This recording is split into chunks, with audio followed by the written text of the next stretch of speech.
Oi pessoal, bom dia. Vamos seguir nossa aula de hoje então com a matéria de biologia. O tema de hoje, histologia. O que é histologia, pessoal? É a área da biologia destinada a estudar os tecidos que compõem o corpo, tá?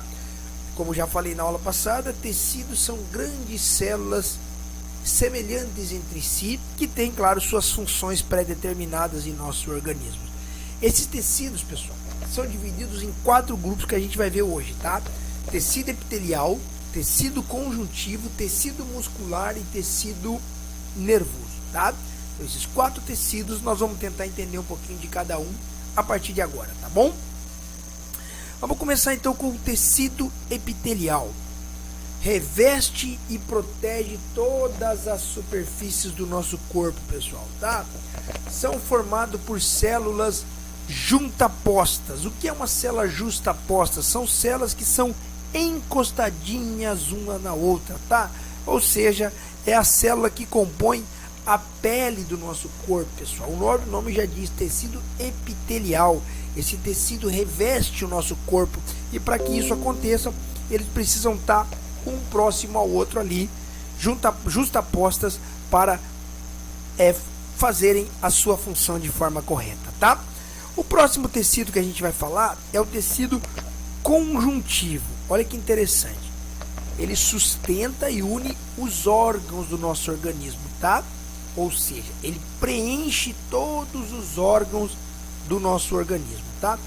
Ele tem uma divisão. E aí a gente vai tentar entender. O tecido conjuntivo ele se é dividido em tecido adiposo, sanguíneo, ósseo e cartilaginoso. Vamos então especificar um pouquinho de cada um para ver se fica claro, tá? O que vem a ser o tecido adiposo, pessoal? O próprio nome já diz, nesse tecido, as células, elas são ricas em gorduras e o nome delas é células adiposas. Olha que curiosidade interessante nesse tecido, pessoal. Essas células, elas reservam energia para nós. Então a gente precisa que essas células estejam funcionando bem para ter a nossa reserva de energia, né? Então, estão sempre ali próximo de alguns órgãos vitais para o nosso dia a dia. Mas o mais interessante que eu quero comentar com vocês é o seguinte: todos nós ouvimos falar de efeito sanfona, né? Que é quando engorda, emagrece, aquela história toda. E essas células aqui, ó, elas estão diretamente ligadas a esse problema. Olha que interessante. Vou ligar aqui para vocês, olha aqui. As células adiposas, ela possui um grande vácuo de gordura. Elas recebem muita gordura.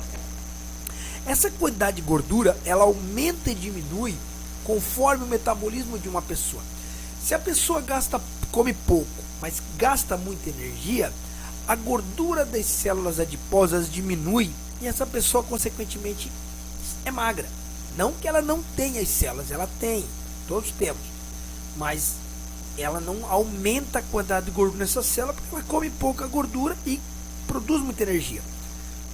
Caso essa pessoa coma muita gordura ou se alimente de forma excessiva e gaste pouca energia, a gordura dessas células adiposas irá aumentar o tamanho das células adiposas, tá? Fazendo com que a pessoa acabe entrando num estado de gordura, né? Até que sabe de obesidade. Então essas duas células, não só essas duas, né? Mas esse exemplo aqui serve para entender um pouquinho porque que muitas vezes a gente engorda, emagrece. Nós estamos aumentando e diminuindo o tamanho dessa célula aí, tá? Seguindo aqui, pessoal, o tecido sanguíneo, o sangue, né? Esse que a gente conhece, né? O sangue, ele é formado por alguns tipos de células que ficam perdidas em meio a um plasma, algo que é o líquido que a gente conhece do sangue, né? O nosso sangue é composto basicamente por água e várias substâncias dissolvidas que são transportadas através do que? Dos vasos do nosso corpo. Então esse sangue que corre pelas nossas veias, pelos vasos sanguíneos, carregam o que? Substâncias necessárias para a nossa sobrevivência e, claro, água acima de tudo na sua composição, né? As células do sangue são originadas na medula óssea vermelha, por isso a sua cor, né? E a partir de células tronco, tá, pessoal? Beleza? O sangue é composto basicamente por plaquetas, pelos glóbulos vermelhos e também pelos glóbulos brancos. Mas André, o que são esses caras aí? Olha que interessante, pessoal. As plaquetas são restos de células, tá? Que sobraram de uma fragmentação de células gigantes que vêm da medula óssea. Então sobram esses fragmentozinhos que são as plaquetas, né? Possuem substâncias ativas no processo de coagulação sanguínea, impedindo assim a hemorragia, fazendo o sangue se tornar mais espesso, coagulado, impedindo assim que a pessoa tenha hemorragia, dependendo da situação a que ela seja submetida, tá? Já os glóbulos vermelhos também são chamados de hemácias, tá bom, pessoal? Eles são anucleados. O que isso quer dizer? Não tem células. Contrapartida, são ricos em hemoglobina, que nada mais é que o quê?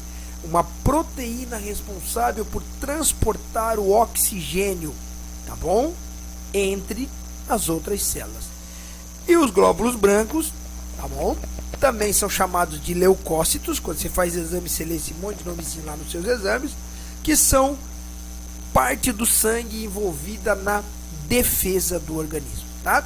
Então tá aí a divisão sanguínea do nosso organismo, pessoal. Por isso, a importância muito grande de estar com todas as funções em dia, tá?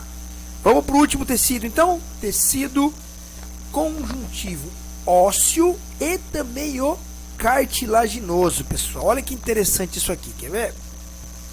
O tecido ósseo, pessoal, tem uma função, isso é básico, de sustentação, tá? E claro, para quem é vertebrado como nós, forma o esqueleto, tá bom? É um tecido rígido, graças à presença de matrizes ricas em sais de cálcio, fósforo e magnésio, que formam os ossos. Por isso que quando eu tenho alguma carência desse tipo de substância, eu tenho enfraquecimento ósseo, né, pessoal? Também temos colágeno em grande quantidade, melhorando a flexibilização óssea, tá? Já o tecido cartilaginoso também é chamado simplesmente de cartilagem, né? É uma consistência firme, mas não rígida. Tem diferença entre as duas coisas, tá, pessoal? Tem como objetivo nos auxiliar na sustentação e revestir as articulações, facilitando assim o nosso movimento, tá? Eu vou falar uns negocinhos depois sobre isso aqui que vocês vão se familiarizar. Vamos seguir para a gente entender. Vamos lá. Os ossos e as cartilagens, pessoal, tá? Tem então como objetivo sustentar e proteger os órgãos e, consequentemente, fixar os músculos, tá? Tudo está interligado. Vamos ver então como é que funcionam os nossos ossos, beleza? Podem ser classificados em 3 tipos, pessoal. Ossos longos, vou mostrar para vocês aqui. Olha aqui, exemplos de ossos longos, pessoal, ó, estão vendo? O fêmur, a tíbia, a fíbula, o húmero, o rádio que são no braço e as falanges, tá? Exemplos de ossos longos, tá? Apresentam um comprimento maior que a largura e a espessura. Fechou? Ossos curtos são ossos que têm as 3 dimensões iguais. Entre eles está o menor osso do corpo humano, que é esse cara aqui, pessoal, ó. O estribo, que está dentro do ouvido aqui, ó. Procura ler aí, o estribo. Esses são os ossos curtos, tá? O estribo é considerado o menor osso do corpo humano. Ele tem 0,25 centímetros. Está localizado dentro do ouvido interno, tá? Outro tipo de osso, os ossos achatados, largos, compridos e finos. Por exemplo, a escápula. O que é a escápula? É esse cara aqui, pessoal, ó. São os ossos da costela, da clavícula, entendeu? Que formam a parte de trás do nosso corpo aqui. Estão, ó, outros exemplos de ossos achatados com 3 dimensões diferentes, tá? Então, e aí por fim, os ossos irregulares, que não se enquadram em nenhuma das classificações anteriores, tá bom? Ossos longos, ossos curtos, ossos achatados e por fim, ossos irregulares. São esses ossos que formam esse rapaz que está do lado aí, o esqueleto, tá bom, pessoal? Seguindo a nossa linha então, nós vamos para as articulações, pessoal. Olha que interessante isso aí. Existem 3 tipos de articulações no nosso corpo. Essas articulações, elas são lubrificadas, pessoal, por algo chamado líquido sinovial, que ajudam a proteger a articulação, entendeu? Lubrificar a articulação. Deixa eu ver se eu tenho uma fotinho aqui do líquido sinovial. Olha aí, pessoal. Esse é o líquido sinovial. Esse partezinha verdinha que está dentro do joelho aí, tá? Esse líquido sinovial, ele serve para proteger a articulação. Por isso que é comum, depois de uma certa idade, a pessoa ter um desgaste no joelho. Esse líquido sinovial, ele tende a se desgastar, a sumir. Então, os ossos acabam tendo contato um com o outro, gerando uma dor intensa e, claro, fraturas com um pouco mais de frequência, tá? Esse líquido sinovial, até existem alguns medicamentos que preenchem esse local aí, né? Ajudam a proteger esse desgaste. Mas é isso que provoca esse desgaste.